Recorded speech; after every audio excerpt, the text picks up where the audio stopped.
NDP అంటే net domestic product, నికర దేశీయ ఉత్పత్తి. అయితే ఎన్డీపీ గురించి తెలుసుకునే ముందు కొంచెం జీడీపీ గురించి చూద్దాం. గ్రాస్ డొమెస్టిక్ ప్రొడక్ట్, స్థూల దేశీయ ఉత్పత్తి. అంటే మన దేశం యొక్క ఒక భౌగోళిక సరిహద్దుల్లో జరిగే ఉత్పత్తిని మొత్తాన్ని జీడీపీ అంటారు. మన దేశంలో ఉత్పత్తి ఏమేమి జరుగుతుంది, ఎంత జరుగుతుంది మొత్తాన్ని తీసుకుంటారు దీంట్లో. అయితే దీంట్లో ఒక కాన్సెప్ట్ అనేది మిస్ అవుతుంది.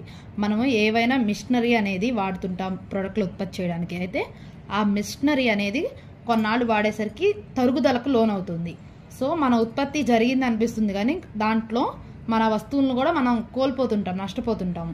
అయితే అది జీడిపిలో తరుగుదల కలిసి ఉంటుంది. కాబట్టి ఈ భావన కొంచెం సరిగ్గా కరెక్ట్గా ఉండాలని చెప్పేసి ఎన్డీపీ అనే దాన్ని తీసుకొచ్చారు. ఎన్డీపీలో ఏంటంటే తరుగుదలని తీసివేస్తారు. మన ఫ్యాక్టరీలో వస్తువు తయారైనప్పుడు దాంతోపాటు అది క్యాలిక్యులేట్ చేసేటప్పుడు తరుగుదల ఎంత అయింది, మన ఫ్యాక్టరీలో వస్తువుకు ఎంత తరుగుదలకు లోనైంది అనేది కూడా చూసుకొని తీసేసి మనకు ఖచ్చితంగా నికరంగా ఎంత ఉత్పత్తి జరిగింది అనేది చెప్పేదే ఎన్డీపీ, నెట్ డొమెస్టిక్ ప్రోడక్ట్.